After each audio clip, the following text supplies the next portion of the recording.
Hi, my name is Lisa Richter. I'm Director of Industry Outreach and Growth for CSIA. Welcome to the Masterclass. Before we get started, a quick word about CSIA. If you are unfamiliar with it, all you really need to know is that CSIA's mission is to help SIs build better businesses. How do we do that? Well, for starters, we have a team of volunteer SIs who have crowdsourced a best practices manual to help SIs scale their businesses. CSIA also offers a certification program and many other resources and benefits, including professional development, learning from your peers, and access to professional services experts, including insurance, financial, and legal, who understand the SI's unique business needs. For partner members, CSIA offers an ecosystem to grow your SI programs, understand your customers' pain points, monitor industry trends, and share your thought leadership. With thousands of qualified integrators and suppliers, the CSIA Industrial Automation Exchange helps SIs, industry suppliers, and manufacturers connect and do business. For SIs and partners, it provides a platform to support your content and SEO marketing efforts, position yourself as a thought leader, and nurture prospects during their complicated buyer's journey. If you are not currently a member, now is a great time to join. Membership provides you and your entire team a full lineup of virtual events and other resources, from accounting to sales to operations, 365 days a year. Plus, being a CSIA member means you get special pricing for the CSI Executive Conference, in addition to other resources. If you are currently a member, thank you. Membership renewals are currently underway. If you are the primary or billing contact, you should have received notifications via email. If you have not, please check your spam filter. I'm noticing a lot of legit email is getting trapped lately. One last housekeeping note. If you have any questions during the presentation, please use the Q&A feature. That helps us stay organized. You're welcome to contribute in the chat, but we hope that you can put your questions in the Q&A section so that we can keep track of everything. This session is being recorded, and you will get a link to the recording in the next day or so. At this time, I would like to turn it over to today's speaker. Quentin, take it away. Thank you, Lisa. I'll start sharing my screen for everybody. Hello, everyone. My name is Quentin Lowry. I'm Business Development Engineer for Softing. Today, we're going to focus on our tManager, which is an in-chassis Rockwell module that makes a direct connection to your PLC and to SQL databases, as well as MQTT, whether that be the cloud or just a standard MQTT broker. We are a Rockwell Encompass product partner, and this product is approved by them. So we will get started. The topics we're going to cover today are what are people using the module for? So as you can imagine, with IT and OT, the convergence of everything, anything you're doing with a SQL database and want to tie it into the plant floor, there's tons of different applications. We don't really have a special requirement on any of those. We just try to bridge that connection from the SQL database to your PLC and make it as easy as possible. We'll talk about some of the requirements that we see from OT and IT customers. Like I said, that convergence that's happening. So we try to highlight some of the main things those two groups are looking at. We'll actually do a live demo of the product here today on the webinar. That lets people get a good feel for how it works, let them ask their questions, and we do our best to get those answered during the webinar. And so we'll save the end portion of the presentation today for answering those Q&As, and we'll give you some contact information and how to reach out if you want. So like I said, the module is a hardware solution. It fits right in the ControlLogix or CompactLogix chassis. It talks directly to the PLC. We don't use any OPC or anything like that to talk to that. It is a direct connection from the hardware module to that PLC, which is nice because you don't have to worry about managing any other software or licensing. And it's also really reliable. Well, we do the same thing with the SQL database. And so customers are using this for a lot of different varieties of applications. I mean, you have some listed here. You can see there's a lot of connectivity to different database types. It's not just one. So whether it just be track and trace, that's really what the module has its roots in. So we're actually on the 3rd hardware version of the module. The first version was early 2000s, and it was for an automotive customer, a big automotive customer that wanted to do track and trace. So as the product moves around the line, we store some values with it. When it gets to the next part of the line, we check to make sure it passed that first part. And as it goes to the final inspection out the door, it verifies that everything was passed and recorded and sends it out the building. So that's a really common one. Another common one is recipe management. So you have a limited amount of space in your PLC, obviously. So and it's easier to store, whether that be specific recipes, order numbers, part numbers, different builds that you may have all those stored in the SQL database. The module, as the operator goes to run the line, can put in whatever order number or recipe they want the module to go look up and pull down in the PLC for it to be able to run the line for that day's products, whatever they may building. I also see people tying it into a lot of their order processing systems as well that are fed to the database. So just as the line's running and as new orders come in, they can automate that as well. They can go pull up, hey, what's the latest record? Oh, we got to build it to these specs and do that. So that's another common application. And then just the general overall efficiencies. Hey, we're tracking this data. How can we improve our plant or our process? Another common thing would you could do all different types of things with it. Sorry. So a lot of people are actually doing dashboards. A lot of business people are wanting to see the actual virtualization of that and see, hey, how is the line running? Throw it up on an HMI, put it on a website, wherever that may be internally, as well as serialization. The module really stands out from a hardware perspective that it's in rack. It talks directly to the PLC and the SQL database, as we said, without anything in between. So with that, you get some store and forward capabilities.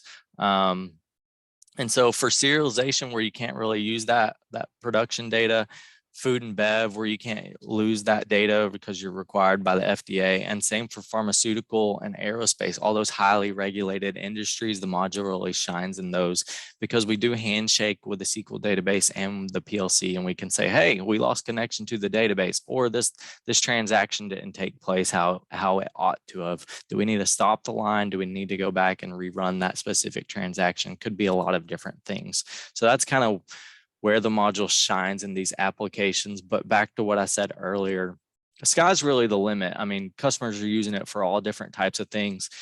It is just, hey, what do I have in SQL? Can that be beneficial to what we want on the plant floor, or vice versa? We try to make that connection as simple as possible.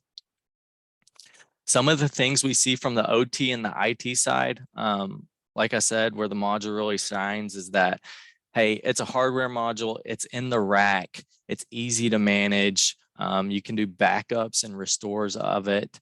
So if something were to happen, the rack was to get damaged, you could literally just take a module, load a backup to it and plug it in. You don't have to spin up a whole new system, load software on it, configure it, give it an IP address from IT or anything like that. So from the OT, it's really easy for them to integrate with and to use. So it's easy to maintain and configure. With it being a hardware module, like I said, there's no software in between. So we're not using ODBC, we're not using OPC on the PLC side, and it's a direct connection. We use class 3 SIP communication. So that's similar to the background communication that the HMIs use. So you don't even have to put us in the IO rack of Studio 5000. We can talk directly to that PLC out the gate.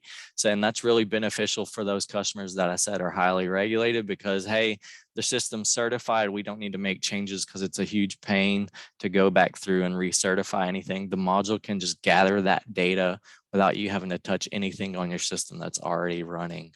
So that's kind of how it really shines with the PLC. Like I said, that it is in rack. So even if the network was to go down, we could still communicate to the PLC and gather data. We can store and forward that data as well, and we can give feedback directly into the PLC as a transaction took place. Was it successful or not? From the IT side, it's very similar as well. Like I said, there's not an ODBC connection. It is a direct SQL client. So you just treat it as a remote SQL client. They don't have to add a PC on the network, load software on there, or manage it in any way. The module, when you log in, and we'll do this in the live demo, just uses the user credentials that IT is set up. So if they only want the module to have access to one specific table, one specific stored procedure or portion of the SQL database, they can set that up however they want. They can restrict access however they want. And that's really beneficial for them because they don't have to worry about anybody coming in on the OT side and messing with their SQL database or anything like that.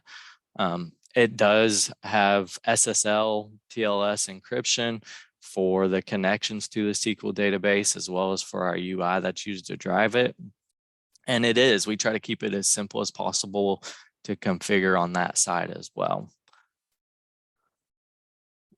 Like I said, we'll use this page to talk about some of the different connectivity, but it's very similar to what we talked about earlier on the application side. So you can see there dashboards, analytics, but we do connect the Microsoft SQL Server, we connect to Oracle, we connect to Postgres, MySQL, all the big databases, and we did add an MQTT connectivity to connect to the cloud. So AWS IoT, Azure IoT, or your standard MQTT broker, whether that be Hive, MQ, or Mosquito. There's lots of different options out there. We don't have a specific one that we require or anything like that. We just use the standard MQTT connection to do that. There are two hardware versions. There's a compact Logix and a control Logix version. The compact Logix is limited to 3 compact Logix. We do support the 5069, even though we're in the 1769 platform. The control Logix can talk to compact Logix, control Logix, Slick 500s, PLC5s, micros, tons of different things. And it isn't just one for one. So like I said, with the compact Logix, we recommend 3 compact Logix PLCs. The control Logix, we recommend up to 16. And a lot of times it does have the backplane communication, so you could configure a data concentrator. If you wanted, you can enable it to go out the front ports of the tManager module itself. So there are those 2 front Ethernet ports there. Those are electrically isolated. And the reason being for that is one's for the plant side and one's for the IT side. It doesn't have to be set up that way, but we do try to make that as easy as possible to connect to both of those. So say you have a SQL database that IT's already using, you obviously don't want to put it on the plant floor with your machines and your PLCs. That's what that second Ethernet port's there for. Like I said, it doesn't have to be configured that way, but you definitely can, and that's the reason it's done the way that it is. Some of the benefits you get with a hardware module, our hardware module in particular, is that there isn't any coding. It's a drag and drop GUI. So you connect to the PLC, you basically say, hey, give me your tags. You just right click on a button and say, open your tags. It asks the controller for those tags, and you'll see this in the demo. It basically queries it and it responds with the controller and program tags. We support UDTs and arrays. Same for the SQL database. We log in with a username and credentials that are provided by IT, or if you've done it yourself, we do use SQL Server authentication to do that. And then whatever that user has access to, you click on what you want it to be able to write to.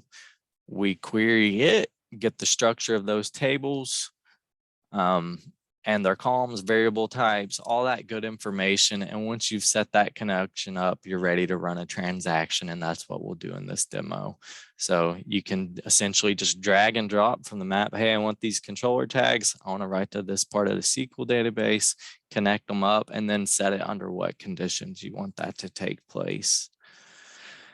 Benefit, like I said, there's nothing to manage as far as a PC that needs, whether it be software licensing, OS updates for security patches. So You get rid of downtime. You treat it like a PLC. It's set it and forget it, even though you're going to see me configure it with the software to get it going. Once I set everything to run, I can disconnect and it stays in the background running however you set it up. So I'll use this to kind of give you an overview of what we're going to be interfacing with. So I am going to interface with the control Logix tManager. I am going to talk across the backplane to an L7. We're going to gather data from that PLC, write it to a database, and then we'll also do where we take data from the PLC, send it to the SQL database. The SQL database responds and writes back to the PLC. So it is bidirectional, and it's bidirectional on the MQTT adapter as well if you're going to the cloud or back and forth. And like I said, the applications are really limitless. It just depends on what you're wanting to do. And we try to make it as easy as possible to use. So let me pull that VM up.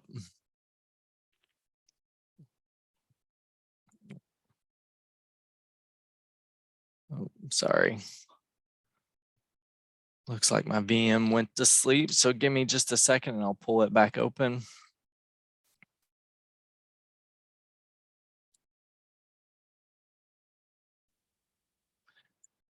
So here we go.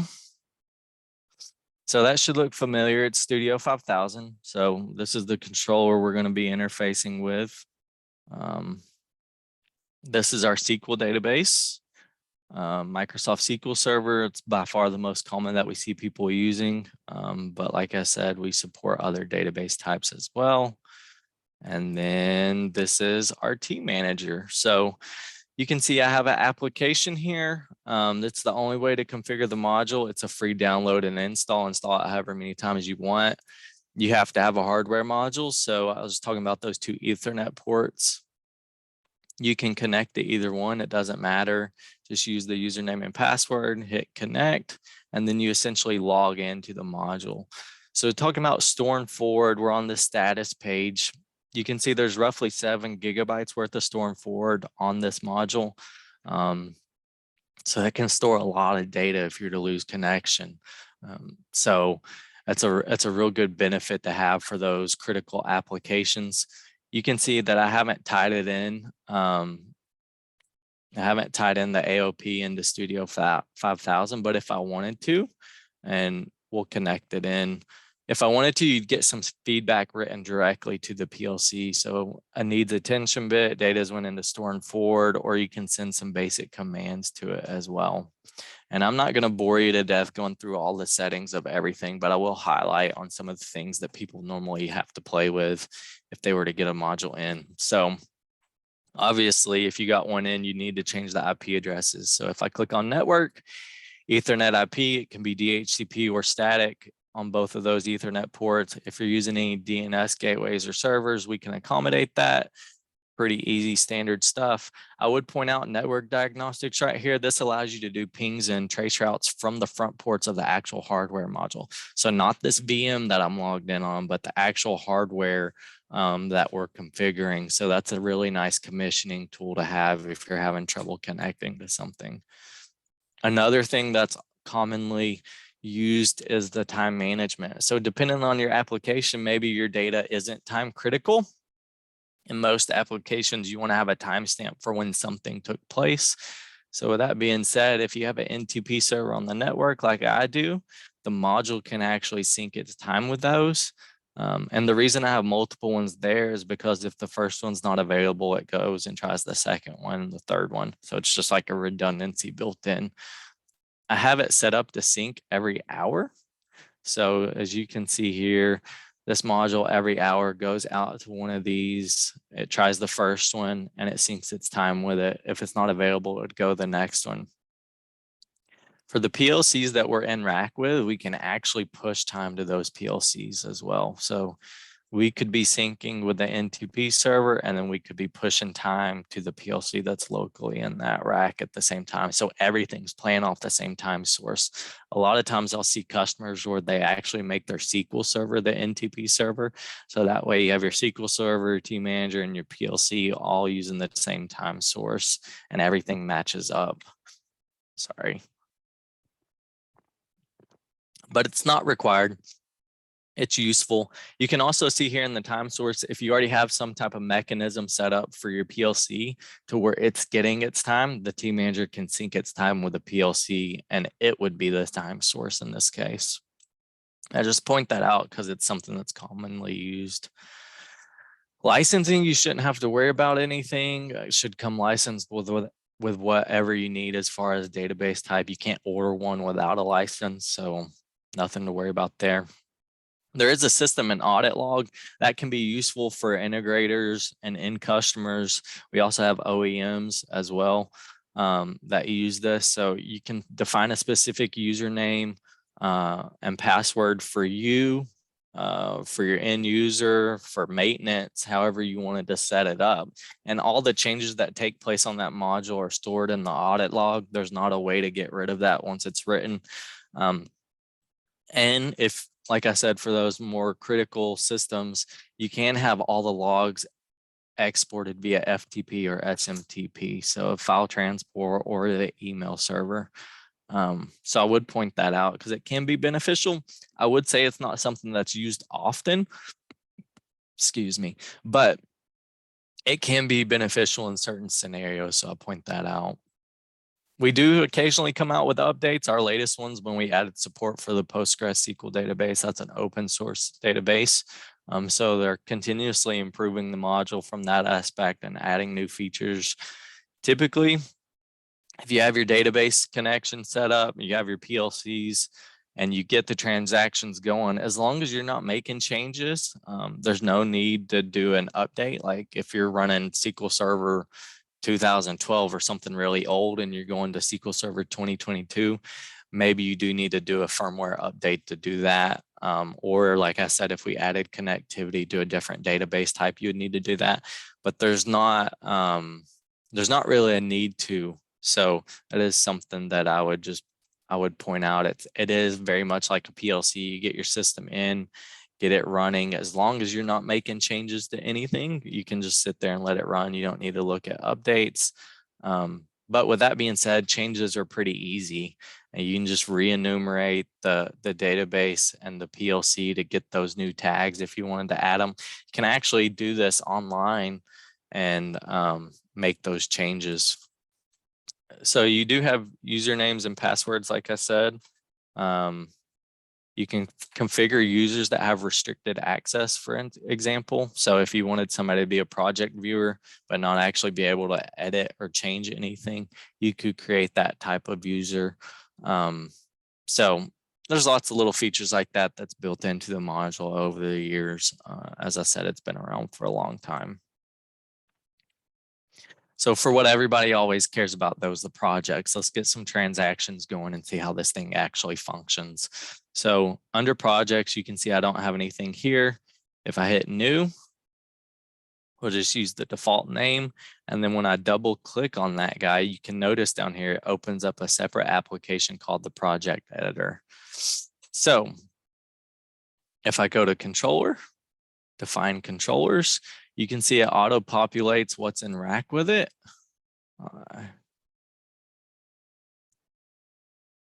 So if this was brand new and I'd never configured it before, it would auto populate what's in my control Logix rack. Anything with this brown orange color means you have access to it. So if you have a dedicated bridge card, we can actually talk across the back plane, go out the front ports of that bridge card that we're in rack with, and talk to the PLCs or other bridge cards that are on the network with it. So you can actually daisy chain through that Rockwell network that you already have set up.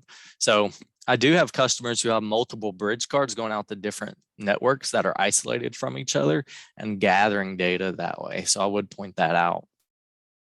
And you can talk to, like I said, a wide variety of PLCs on here.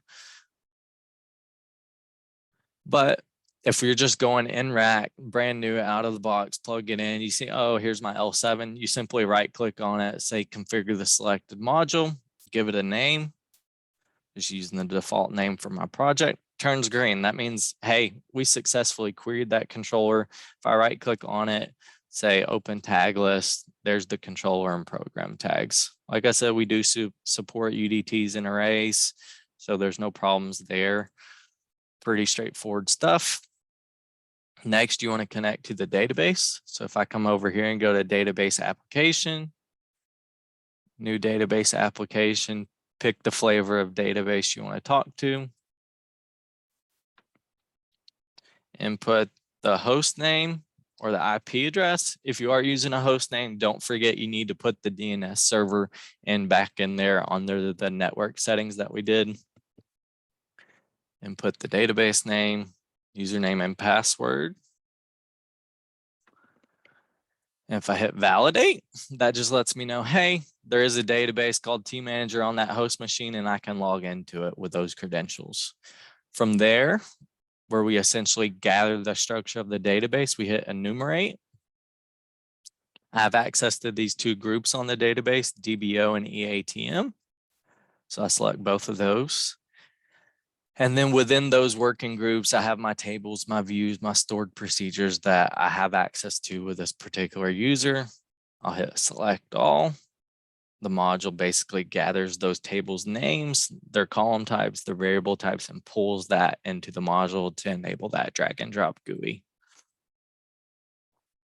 So I'm done with that.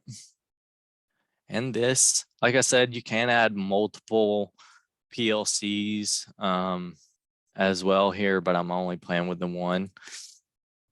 From there, we'd set up a transaction. So we got our controller connected. We got our database connected. Be clear here, we're not setting up anything on the database. That structure already exists. We're using a username that was created for that SQL database, and we're accessing what it has access to. We're not creating tables or that database structure. Just like on the PLC, we're not creating the Logix program or creating or adding tags to it as well. We just try to make bridging the two as simple as possible. So if we were to just write data to the database, that's called an insert. So I click transaction, new database insert. An update would be when we go into the database, look up a specific record and make changes to it. A select, you can see the arrows going backwards is where we're pulling data out of the database and writing it to the PLC. And then procedure function is think of a program residing on that SQL server. It's got inputs and outputs, so I can feed data into it. Depending on what I feed into it, it's going to output certain things back to me. So it's essentially like a program. You can program it however you want to do a wide variety of things on the SQL server. So those are the 4 transactions we support for SQL. In this case, we'll start with just inserting data to the database. So to set the stage for what we're going to be doing, I'll go back to my SQL server. And this is my tables, the work in process table. I execute, you can see there's no records in there, but we do have data fields for operator, a timestamp for when the transaction takes place, cycle time, line number, pass count, fail count, and production count. So we're going to start populating values into this. If we jump to Studio 5000 and look at this controller, the production count tag is on a 2-second increment timer. Every 2 seconds, it just increments. This is just to replicate, hey, we're getting new product in every 2 seconds. Each time we do that, let's store some data associated with it. So if we come back over here, you can have multiple databases. So I need to select the one I want to interface with. I select the table. So that was the work in process table that we were just looking at. It's asking me, do you want to copy the complete schema? That just means, do you want me to pull in everything from that table? We'll say yes, because we want to write to all of those fields. And then from there, I can click on my controller tags, go grab that production count tag that we were just looking at. And you can see I've named mine to where they match up to the table. So it's pretty straightforward and easy to follow. They don't have to match. It can be anything that you want. You obviously need to take strings and write them to strings in the database and integers to integers and floats to floats, etc. I can't write a string into a float, but so just the variable types need to match up and you're good to go.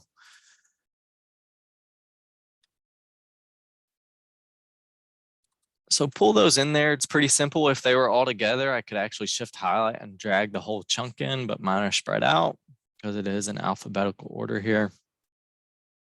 I can, if I was using the time source function that we were looking at earlier, like I can go to Logix, click timestamp, and this will be the timestamp that the tManager has.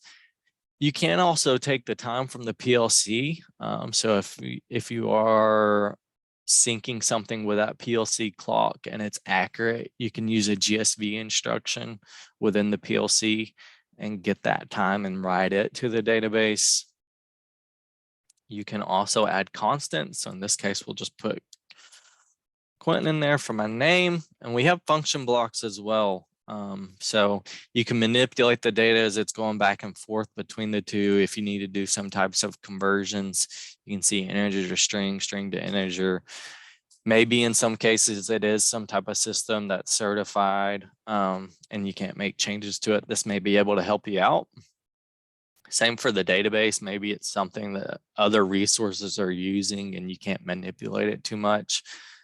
We may be able to help you out with a function block that does those data conversions for you. So it's nice to be aware of. Since I have everything lined up all clean right here where I drag and drop them in, I can click this button and it connects them. Otherwise, you just drag and connect them together. Lastly, so just to be clear, we've defined what controller tags we have in the PLC and where we want to send them into the SQL database. We need to tell it under what conditions we want this to take place, and that's defined by our trigger. So if I click trigger, new trigger, we always fire based off the automation side. So something taking place in the PLC or within the tManager. And in this case, we want to change based off of this production count. So we want to fire that transaction based off the production count tag changing. So this trigger says every second, check this tag. If its values changed from the last time we scanned it, send the data. If it hasn't changed, then we don't do anything. Another common one would be edge equals. So this would be fire on the rising edge. You'd set a reference to 1. And this just means when this value changes from a 0 to a 1, send the data. When it changes back to 0, we don't fire until we see it go 0, then 1 again. That's another common one. You could do always, which would just be periodically gathering the data no matter what, say if it's a process or something like that. But I'm going to use the change. I can actually lower this to 250 milliseconds, hit OK, select this trigger, and I can hit apply. Now you may have noticed, maybe not, that I'm logged into the module. As I make changes, those changes are written to the module solid state drive. So the module has a solid state drive in it. As I make changes, it's written to that. If we were to lose power right now, when the module comes back up, it's going to have all this in it. It's going to come back up in the state that it went down in. So that's a nice feature. With that being said, I can be online with a module, making changes to it, saving it to different parts of that solid state drive, and not alter my transactions that are already set up. So you can see my appliance as a whole is running, but I can have multiple projects. I can start and stop individual projects. So I need to start this one. If I had another one, I could leave it stopped, and I can start and stop individual transactions as well. So even though I set the project to run, we're not running any data right now. That's a debug button. So we'll see data get passed when it turns on. And the way I start and stop individual transactions is by the trigger. So I can start the trigger. I need to start my Microsoft SQL endpoint as well, because that's where we're writing. And you can see we sent 1, now we sent 3. And you get really good feedback here on how fast everything's taking place. So in this case, we're hitting 7 milliseconds on average for how fast this transaction's taking place. And we're getting a response from the database. I hit that debug button so you can see here's the data that got passed on that first transaction. This is just a one shot, but it's a really nice feature to have if, say, you don't have access to the database or the PLC. Even if you're writing data back down, you can see, well, what data is actually getting sent. If we go back and we look at the SQL Server and I execute this query again, you can see we're now at 22 rows that have been written, each one based off this production count tag changing. And then you can see they are 2 seconds apart, and this will continue to run. Like I said, if I was to close out right now, this would continue to do its thing, and the module's just sitting there chugging away. Something to point out, and I had mentioned it as we handshake with the PLC and with the SQL database, so I'll show you that. If I hit edit, because I do need to make a change to add that. If I come into automation trigger, you can see our inserts tied to this trigger. And I have just a basic integer tag. It's called status trigger. If I right click on it, since the tManager is going to write a value to it to let us know the status of that transaction, I can take it. Sorry, hit edit. I can take it and pull it into this. And this just associates this tag with that insert. And so when everything's running successfully, we'll look at this, it'll write a value of a 30. That means everything's good. If something were to happen and we were to go into store and forward, we would write a 20.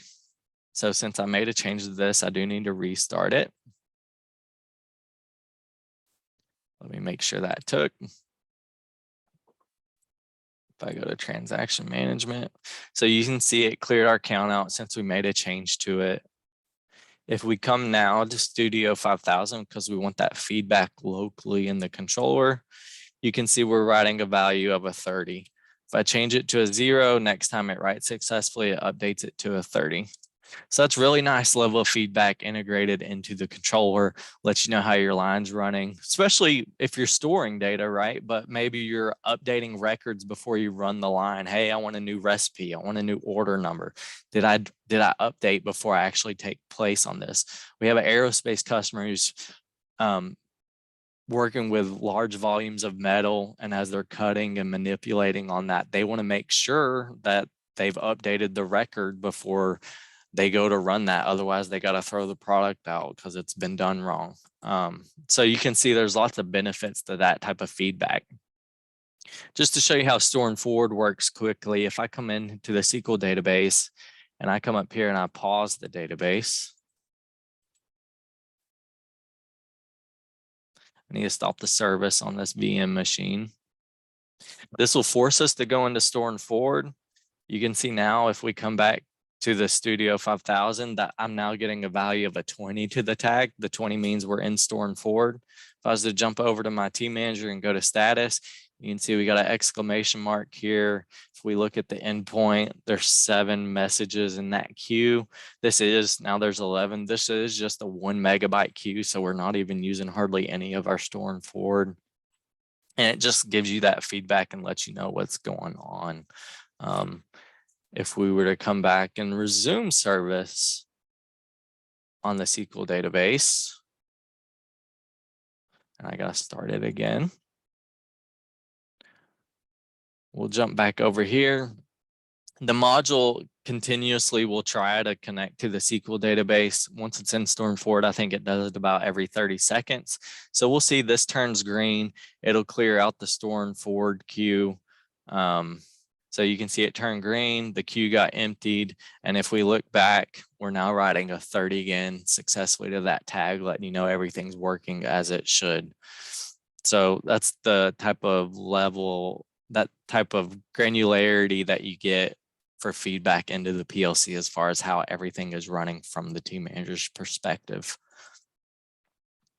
So I showed you an insert. I'll show you one more, and then we'll switch over to Q&A. So if I go new transaction, show you a stored procedure. Got to pick the database again because you could have multiple databases. Select stored procedure, DBO cars. So let me explain what we're going to do with this one. So I have a stored procedure set up that comes in, it looks at this table. So I'm going to input an RFID value. So you can see that here's the RFID column. When I input a 1, the stored procedure is going to come in, say what data is associated with a value of 1. It's Toyota 622733, and it's going to write those values back down to the PLC. If I input a 4, it's going to pull Hyundai. If it's 7, Honda. So it's just like a recipe management. Maybe it's a barcode, a serial number, or order number. I'm replicating an RFID, getting scanned, getting updated in the PLC, and sending it to the database to pull the values associated with it down. So if I come to controller tags, go to my car UDT, the top pane is my inputs. So you can see we're going to map that in. The bottom pane is what's being returned. So if I come to model, I can right click, make those tags writable since the tManager is going to be writing to them from the SQL database. Pull those in, hit connect. I'm getting a warning because I'm going from 16-bit integers in the PLC and 32-bit integers in the SQL database. It's fine for our values. Lastly, we need to say what conditions make this happen. So go to our trigger, new trigger, and you can see that first transaction's continued to run. I'm going to say monitor RFID. When we see that it's changed, let's do some transactions. So pull that in, select trigger 2 to be associated with this stored procedure. And you can tie in handshaking with this one as well. I'm not going to do that right now, but hit apply. So our project's already running, no need to start it. I do need to start this transaction. So the Microsoft SQL endpoint's already running. I need to start my automation endpoint because we're writing back down to the automation. We're writing to the PLC, so start it. And then I also need to start that trigger 2 that we just configured that's monitoring that RFID value. So I do that, but you can see our count's not incrementing or anything, and that's because I don't really have an RFID scanner. I'm going to go into Studio 5000 and toggle that value. And I'll also hit the debug button on this one as well, so we can come back and see the values that get passed. So if I come up to my UDT, I think I said 1 was Toyota. You can see I changed it and it fired and executed. If I jump back over here, you can see we sent a 1 in, and then what was returned was Toyota 622733. Change it to a 5, changes the Volkswagen, etc. So I'm going to leave this up, or I'll minimize it and jump back so we can answer some questions. And if we need to come back and look at it, we can. So I'll toggle that over. And there is quite a number of questions here. There's over 30. We're approaching 40, and I'm going to guess that we're going to have a few more scroll in. So we will have somebody paste contact information into the chat. So if we don't get to your question, that you can follow up with Dean or Quentin with Softing to get your questions answered. I know Quentin's going to do his best to get through as many of these as he can. I'm also open to staying on the Zoom for more than the hour if we have interest in that. It's no problem. If we want to, stay on a little bit longer than planned to get to all the questions, that's a possibility too. But good luck, Quentin, sorting through all those questions. Okay, yeah. I believe in you. We'll go through some of this. What's involved qualifying the data? So the first one's about FDA acceptance. I think it's Title 11 CFR 21. Maybe I may have those numbers reversed. So we have customers that have done that. We don't actually go in and do that. I just know that the module has been done in those systems. We have a way to export kind of the config and everything for the documentation of that. So it's definitely possible, but we, as far as a service, aren't the ones that actually do that. The end customer's done that, or the integrator. I have a question about redundancy. So that's a good question. Yes, we can talk to a controller and a redundant system.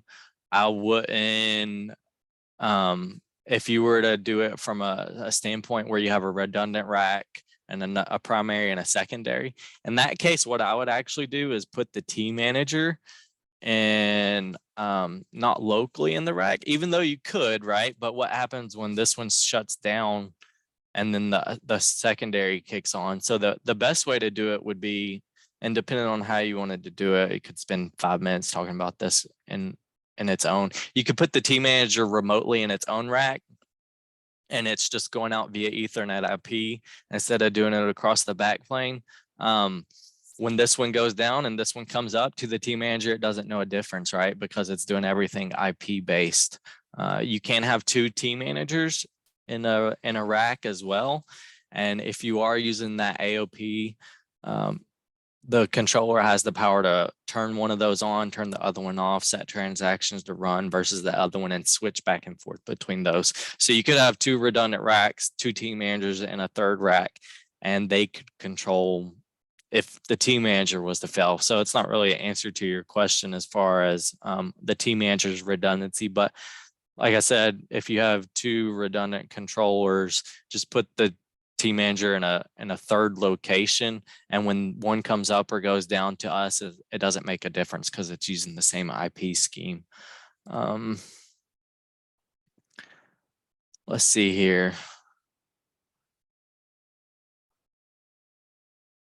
Is there a way to impact a time impact on the checking of data? So let me pull this back up real quick. So you can see under transaction management here, this kind of relates to that. So we get really good feedback on how everything's running. Average execution times for the whole entire roundabout system, tManager, PLC, and SQL database for this case, right, is 7 milliseconds. The IO average is actually the time the PLC is taking to respond, and then the transactions down here, if you look at the individual endpoints, as how long the SQL database is taking to respond. So if you put all those together, you can kind of see what's my slow parts. The tManager is obviously moving very fast right now. We don't have it doing much, to be honest, in the grand scale of what it's possible of. So that's why that takes place. Obviously, the more you load it up, the slower it's going to get. And so we can talk about that, but this is what it can be very beneficial to kind of debug what's going on if something's going slow or not. So I would point that out. I think that helps answer your question. As far as eating up controller traffic or anything like that, since we're using that class 3 SIP, we're considered background comms, so we're not going to eat into your processing time. If the controller's overwhelmed, it'll actually wave off the tManager module and be slow to respond to us before it affects anything on the line. I know that the presentation is going to be recorded, but I don't know if we're going to send it out. It's something we can follow up with. The question about store and forward. So each endpoint,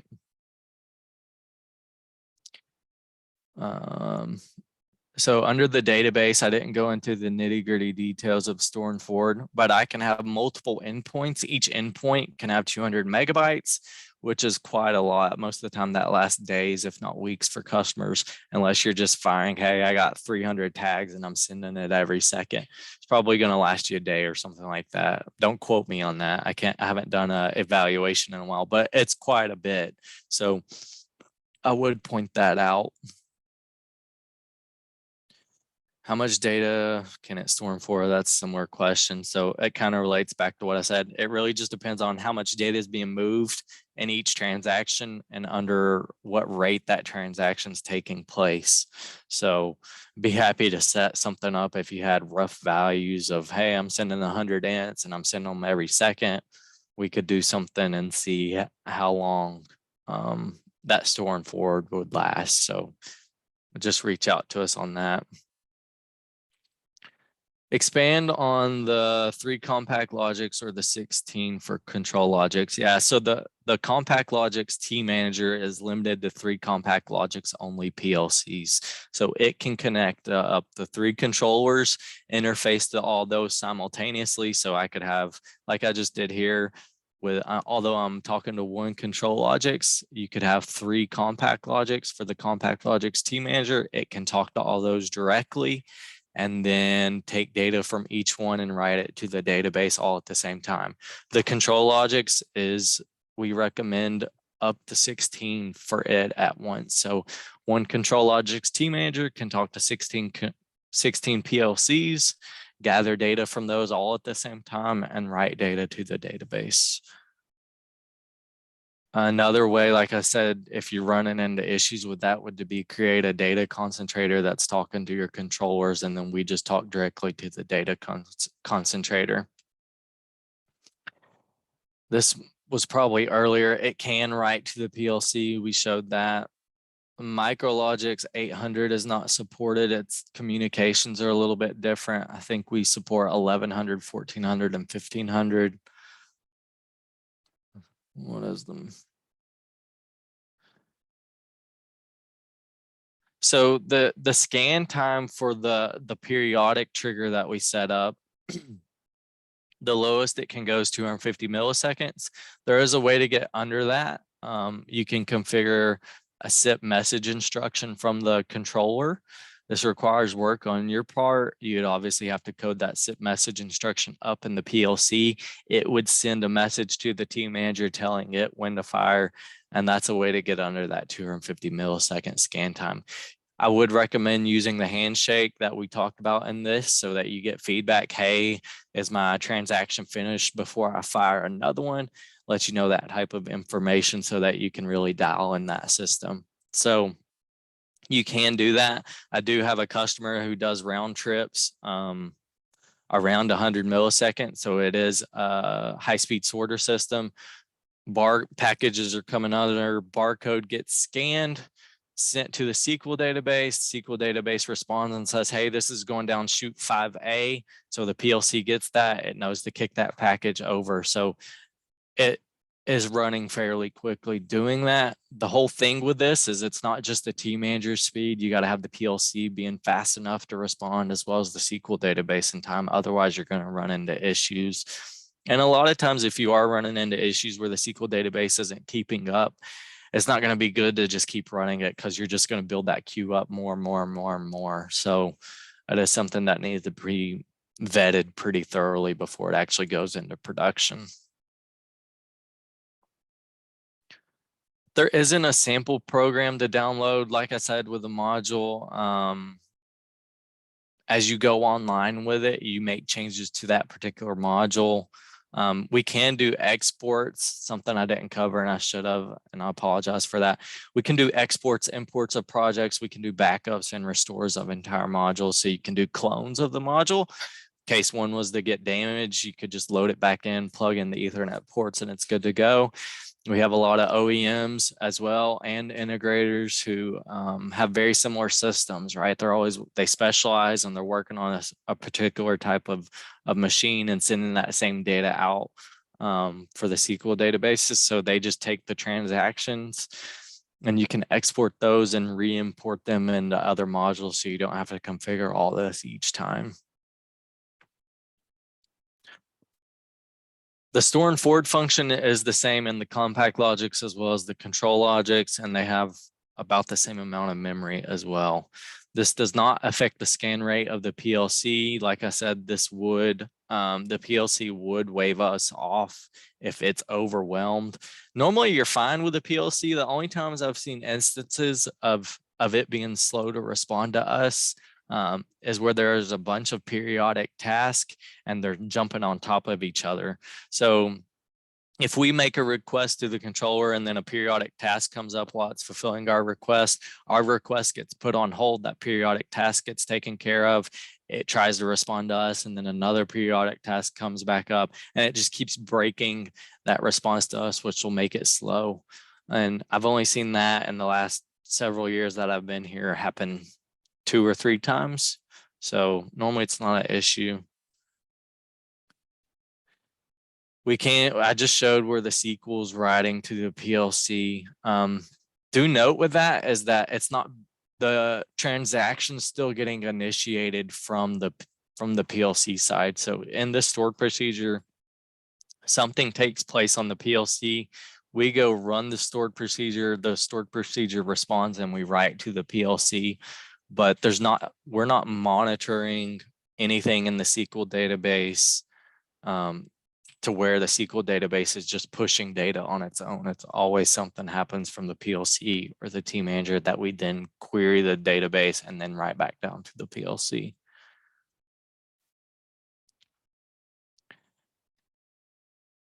So how many tags can you send in one shot? We don't have a tag limit. That's something to point out. We don't have a tag limit. I have customers who are sending hundreds of tags in one transaction.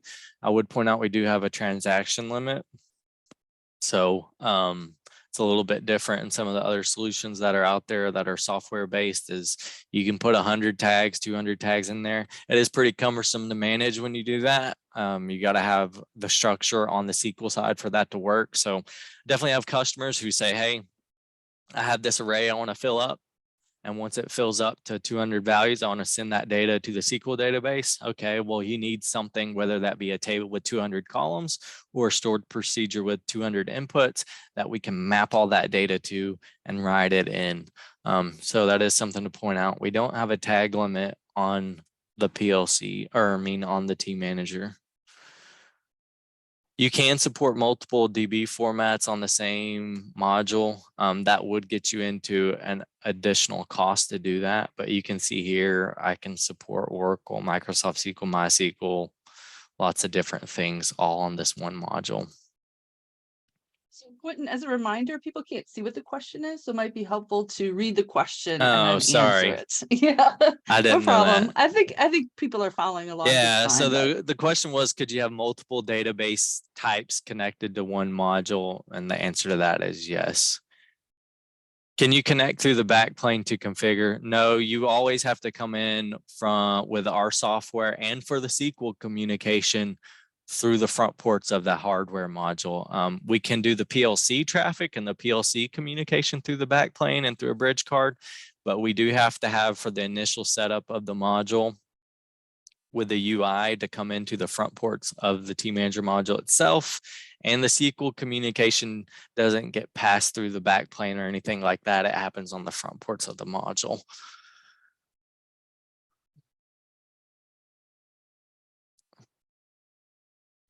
We can do a trace route. So it says, instead of just pinging through the command of the tManager module itself, can you do a trace route command? Yes, you can.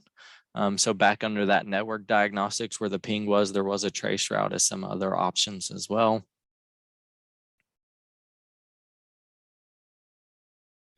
The firmware update. So the question is, can the firmware update be online through a VPN network of the manufacturing network? Yeah, that should be fine. There are specific ports that the GUI uses to talk to the module. So as long as you can connect with the GUI, you can do the firmware update that way as well. So you may need to open up those ports through the VPN. It just depends. Does it support domain user groups? I assume that means for the SQL Server authentication. We are not an Active Directory device. It's an embedded device.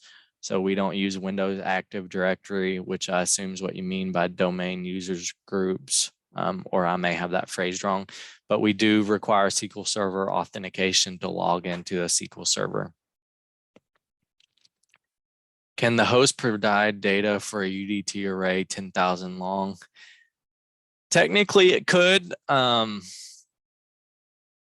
don't know. It'd probably get pretty clunky, to be honest with you, if you're trying to do it that way. Easier way to do something like that when you got massive amounts of data would be to send it into an XML column in the database. And I do have customers that do that. So I can actually right click on this UDT and you see generate XML schema for that. And instead of pulling in 10,000 tags and trying to map those all individually, if you do this, you can just map the top level of the UDT into that XML column. And so it's just this one. So here, I'll show you. It's just this one UDT. You'd map this to an XML column. That's the only type it works with SQL. And then you could pull all that data in. Now you need a way to break that apart within SQL to do that, but that would be the way to do it. If you tried to put 10,000 tags in this window, it's probably, we don't have a hard limit in there, but I bet it's going to bog down and get really clunky and not really be usable if you tried to do that. The way to do it would be what I just showed. Yeah, sorry. So we're at the top of the hour. I've got 2 more slides that I want to present to the people here. And then anybody who wants to stick around, I'm sure Quentin would be happy. Say yes, Quentin. Yep. Quentin would be happy to stick around to finish off these questions. He's got more than 50 sitting here in the queue, so he will try his best to get through the rest of them. My colleague Holly is going to put up my 2 slides. Literally, it's going to be 30 seconds, guys. Hang on. On behalf of CSIA, I would like to thank our speaker, Quentin, for this informative discussion. I should probably turn my camera on. I would also like to thank Softing for sponsoring this event. And of course, thank you for attending. Be sure to bookmark the CSIA events calendar so you don't miss any upcoming events. And that's it for me. I'm going to pop off and you won't see me again, but the guys are going to hang around to answer your questions. So thanks, and nice to see everybody today. Thank you. Let's see.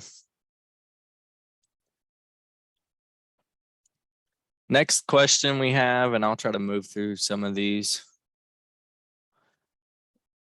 Please mention where triggering mechanism is for reordering PLC data to data fields. So the trigger mechanism is always we're monitoring a tag in the PLC looking for a condition to be fulfilled, whether that be a tag change equal a certain value, or you can set it up to always where it's just polling constantly. But I'm not sure with the reordering PLC data to data fields, because the way it's done in the map here is the way it's going to stay. So you can't really change it on the fly once this is saved off. Now you could set up some tags and pop whatever values you want in these tags and write those to the database. But the trigger mechanism is always based off of, like I said, something taking place in the PLC. Can the host write data and read data back to ensure it was written properly?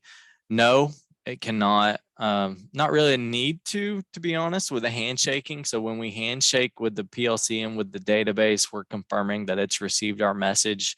And that's typically what we do is say, hey, and that's the SQL server responding, hey, this is your query. It's a valid query. We'll respond. If it wasn't a valid query, if we try to do something that it doesn't like, it's going to error, and it'll throw that error in the error log, and nothing's going to take place. And it would throw a 10x number in that handshake tag if you were monitoring it. Can it move an array instead of single variables? You can move the array like I just showed with that UDT, where you can write it to an XML column.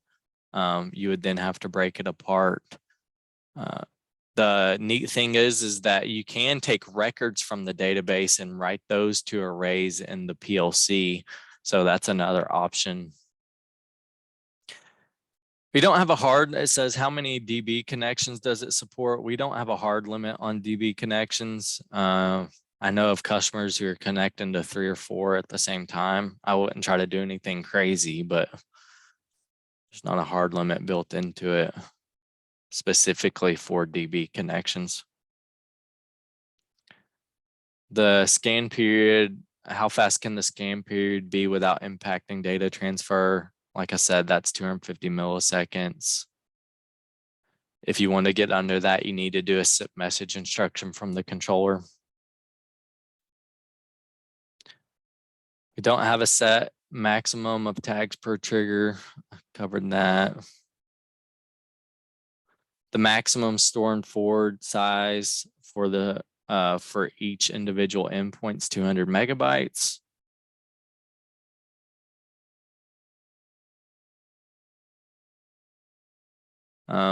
Someone says they hope RS Links Classic license is not required. Traditional OPC server requires RS Links Classic. We're not doing any OPC. There's no other software involved in the background of this. I do have Studio 5000 open so that we can see the changes in the controller, but everything is built into the hardware module. It is a one-time cost. So you just buy it and you get everything that you need to communicate with the SQL Server and the PLC.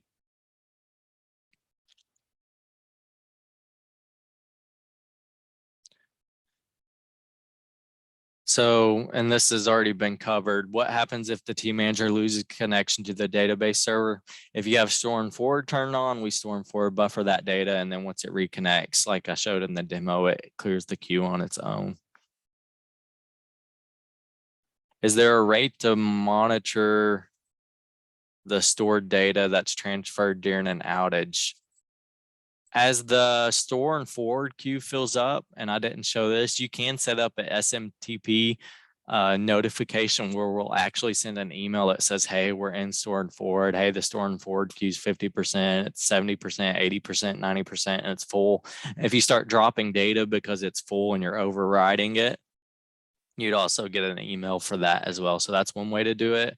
And you can also get some feedback as well with some status tags for the individual endpoints and triggers as well to let you know that.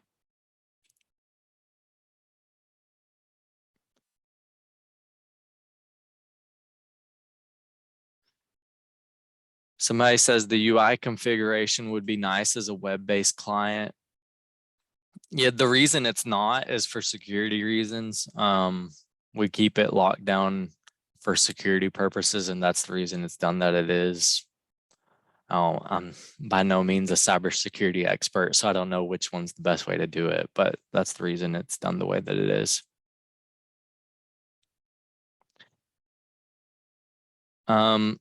Somebody was asking about the individual elements of the UDT. So I can do individual components like I have been, or I can take the top and map it in. The thing is if I take the top and map it in, I have to have some type of structure on the database side that matches that, right? So under just this base, I have 3 bools, an integer, and a string. Well, SQL database doesn't have a database type that can say this database supports bools, integers, and strings. So that's where it would break. You would have to do the XML column type, and you'd need to do generate XML schema, and then you could map the whole thing into an XML column in the SQL database because it is flexible.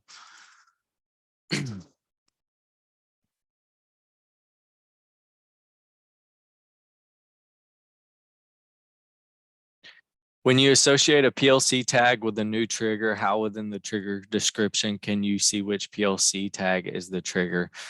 So under this trigger, you can name it whatever you want right here.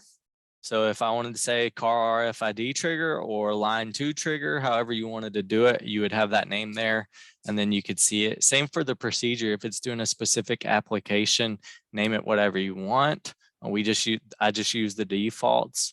So that would be the way to keep everything straight.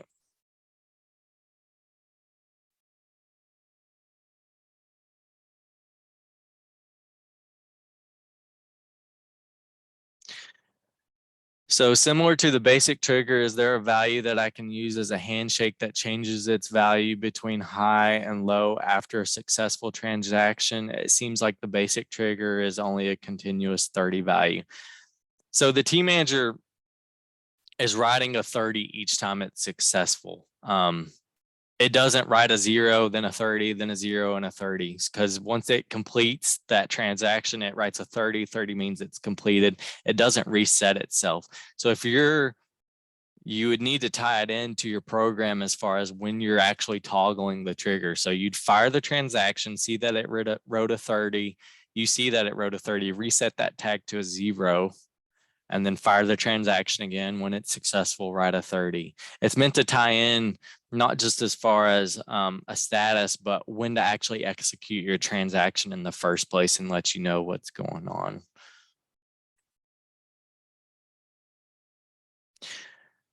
So is there a way to be offsite and view and modify the configuration, then download the newly modified configuration on the module when getting to a client's plant?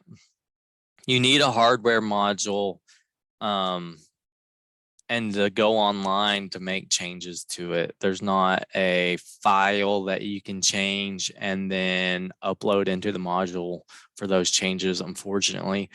There used to be in the past, apparently before I was here, but it turned it into kind of a support issue where stuff would be done incorrectly and it would cause a support nightmare to go back through it, because obviously if you get some module loaded up with hundreds of tags in each transaction, you're looking at thousands of lines trying to figure out where something's messed up. So unfortunately, no, that's no longer allowed.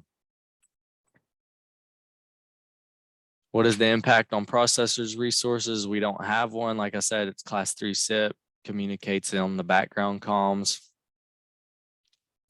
What happens in the DB is off. What happened in the DB is off and the recipe is requested. Is there a way to have a local copy? Unfortunately, not at this time. I do have customers who run into similar scenarios. What they'll do is they'll actually grab the recipes, not on the fly for like, hey, what's the order number for this specific instance, but they'll say, what's my working order for the next day, the next 12 hours. And so they'll continuously do that and they'll update that in an array in the PLC. So they're grabbing the next 12 hours instead of just one at a time and populating an array in case something like that happened, or the next 24 hours. Hey, what's the order numbers for the next 24 hours and what parameters go with those? Let's populate that in an array continuously. That way, if the database is off for 24 hours, then as soon as it comes back on, we'd be able to handle that. The other thing I've seen, Quentin, is an enterprise server located at some region of the US and then having a local database server in case, so you can point to a backup database server. Yeah, and the modules actually got really good redundancy for that as well. So if I come in here and I go to this endpoint where the store and forward's configured at it and show that, so you toggle on store and forward, this is where you set the size of the queue and that notify, but there is a failover tag. So if you had two separate databases, you could pull in the second database right here and you can see how many times before we fell over and how often do we want to try to go back to the primary as well. So that's an option in that scenario as well.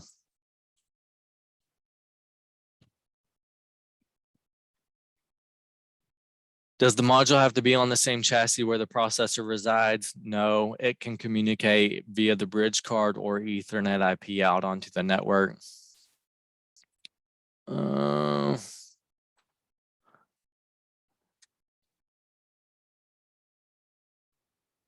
What happens if data in SQL changes after a transaction has happened and transferred data to the PLC? Assume that means somebody's went in and changed something on SQL, then our data would be old. I guess is the point of that. You could always just run it again.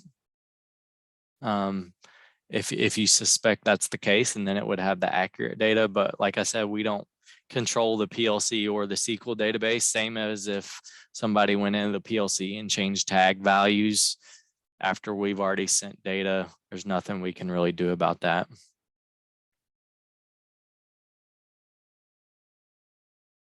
Can it move an array of 6 columns and maybe 10 rows in one go, or do we need to define a link for every cell?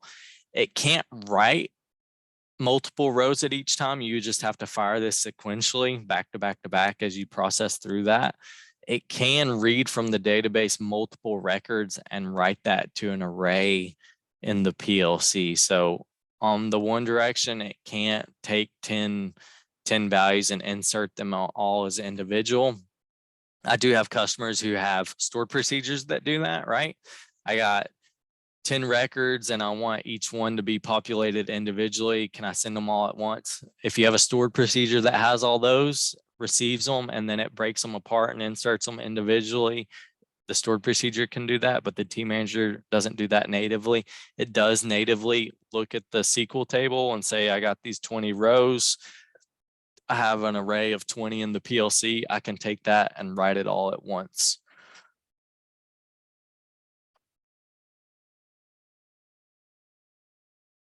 Can this be used to push time-based data only out to the SQL server and the DMZ without any return data? Yes, it can. Can I get a copy of the EDS file for the tManager card for RS links and control Logix? So we use a generic AOP within Studio 5000, and then we do have an EDS file that's used in RS links. It's available on our website, or you can shoot an email to support@softing.us, and you can find those there. Where's the handshake number coming from? Where can I find the description of 20 and 30? So our help file has that. The tManager is writing the 20 and the 30. That is us confirming that we received confirmation from the database or we didn't. Here's the description. So you can see the different things. Sent to destination means the trigger was successful and made it to the SQL endpoint. That means we wrote a 30. If it goes into the store and forward queue, in queue, that's when we write a 20. And then you can see the error codes and if messages drop for store and forward not being enabled or if it's full. Sent to source is when we're writing data back down to the PLC. So sent back down to the PLC, you get a 50. Hey, did I update my tags in the PLC appropriately? So it's in the help file. There's also some knowledge base articles that we have as well, where you can find that information. You can send an email to support@softing.us to request those. Yes, you can. It says, can you query the SQL database to an array of table entries back into an array in the PLC? So if you're wanting to look at multiple tables at once, the way you do that in SQL, you would need to create what's called a view. And you can create whatever structure you want based off multiple tables. And then we can pull from that view, if I'm not mistaken, and write that into the array in the PLC.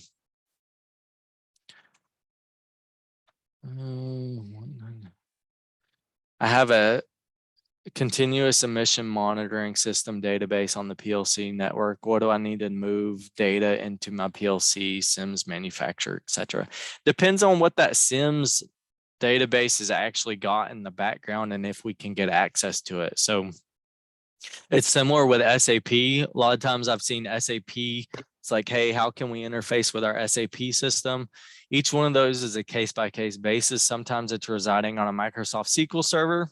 Sometimes we can get direct access to that same Microsoft SQL server. Other times it's Oracle, and sometimes we can't get access to those. So all these systems that have databases built into them, they have some type of database in it. Is it Microsoft SQL? Is it MySQL? Is it Oracle? Is it some other type that we may not support? If it is that other type we may not support, then we don't really have a solution for it. If it's one of the ones we support, we just need access to the database so the software is looking at the database. We would talk to that database directly. And so when the software looks at the database, it sees whatever we're moving or putting back in there. So we obviously need access to it, and it needs to be a type that we support. So depending on this particular scenario, the SIMS or the continuous emission monitoring system, it's what database is that system residing on, and can you create a user that has access to the tables that it needs, or is that some type of system that's locked down? I've also seen where we interface to a database locally, and then everything's so restricted that IT has a specific stored procedure that they use to talk to the database that we're talking to, and they take data out of it and put it in the SAP system as well, or in this case, whatever system you have. Any plans to support 5069 line of controllers? Yes, it's on the roadmap. I don't have a lead time for that though. Can this module be used for Siemens PLC without having any Rockwell PLCs? Yes, we have an S7 driver. I didn't show that, but we have an S7 and a Modbus TCP driver as well. So it's not as, so that is an option. We have articles in the knowledge base for how that works. That would be an extra license, so just be aware of that.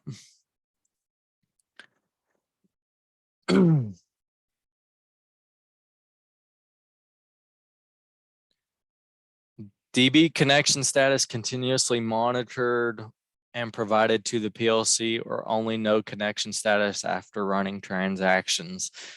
So we try to keep a line open with the SQL database or our connection. Now that doesn't mean that we're giving feedback to it. So to answer your question, only after running a transaction are we going to know if it's there and processing our data.